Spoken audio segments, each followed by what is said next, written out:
Tabi-tabi lamang po. Mukhang malaki ang kanilang mga movements sa mga. Once again, give it up for contestant number 5.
Mayor Gerardo V. Calderon, and of course our Vice Mayor Jerry May Calderon for making this event so successful with their support. And of course, ang ating mga supportive konsehal, and of course, ang ating mga supportive SK members. Nandito sila ngayon para supportahan ang ating celebration. Of course, thank you so much din sa mga school principals.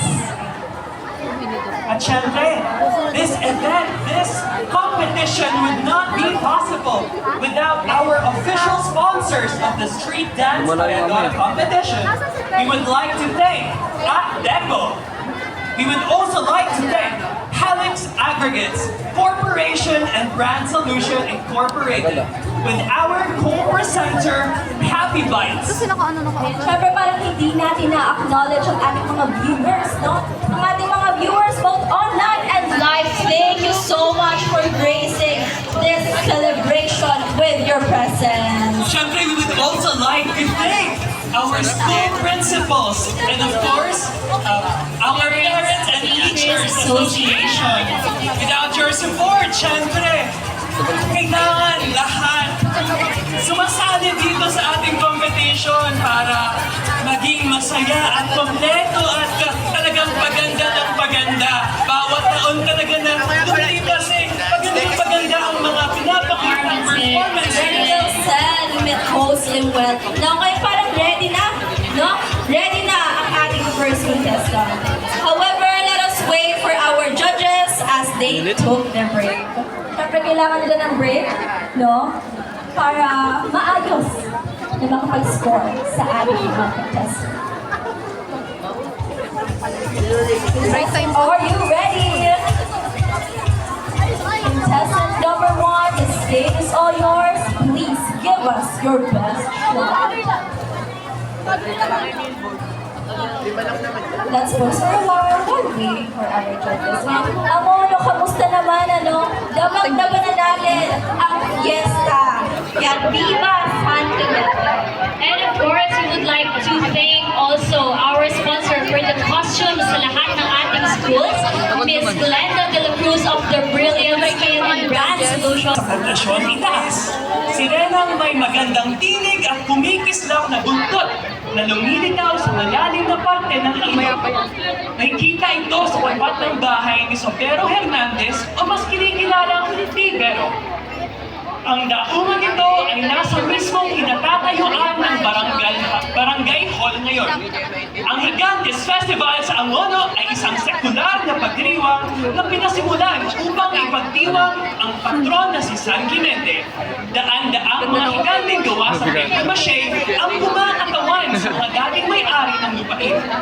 Ito ang ipinaparada tuwing linggo bago ang kapistahan ng bayan na nagdidiriwang tuwing 23 ng Nobyembre bawat taon. And with that said, let us welcome contestant number 1! Okay. Our story ay pinagmulan ang salitang Angono at Anggono. Sinasabing ang salitang